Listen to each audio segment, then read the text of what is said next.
আসন্ন ত্রয়োদশ জাতীয় সংসদ নির্বাচন ও গণভোট অনুষ্ঠিত হওয়ার তারিখ ঘোষণা করেছে নির্বাচন কমিশন। ঘোষিত তফসিল অনুযায়ী ২০২৬ সালের ১২ ফেব্রুয়ারি নির্বাচন ও গণভোট অনুষ্ঠিত হবে। তফসিল ঘোষণার পর নির্বাচন কমিশন রাজনৈতিক দল ও ইচ্ছুক প্রার্থীদের নির্বাচনে অংশ নেওয়ার আহ্বান জানিয়েছেন। তবে নির্বাচনে অংশ নেওয়া নিয়ে জনমনে এক গুরুত্বপূর্ণ প্রশ্ন সৃষ্টি হয়েছে। নির্বাচনে সবাই কি প্রার্থী হতে পারবেন?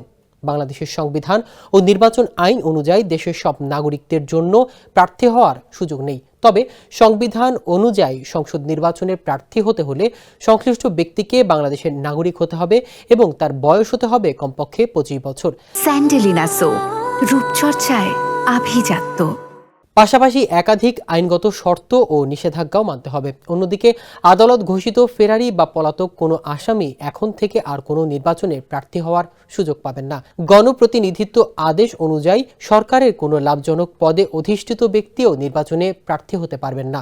দুর্নীতির কারণে সরকারি চাকরি থেকে বরখাস্ত বা অপসারিত হলে ৫ বছর পার না হলে প্রার্থী হওয়ার সুযোগ নেই। সরকারি চাকরি থেকে অবসর বা পদত্যাগের পর ৩ বছর পূর্ণ না হলেও প্রার্থী হওয়া যায় না। পাশাপাশি কোনো ব্যক্তি সরকারের সঙ্গে ব্যবসায়িক সম্পর্কে জড়িত থাকলেও তিনি সংসদ সদস্য পদে লড়তে পারবেন না। এছাড়া বিদেশি অনুদানপ্রাপ্ত এনজিওর কার্যনির্বাহী পদধারী বা সাম্প্রতিক পদত্যাগকারীর ক্ষেত্রেও নির্ধারিত সময়সীমা পূরণ না হলে প্রার্থিতা বাতিল হবে।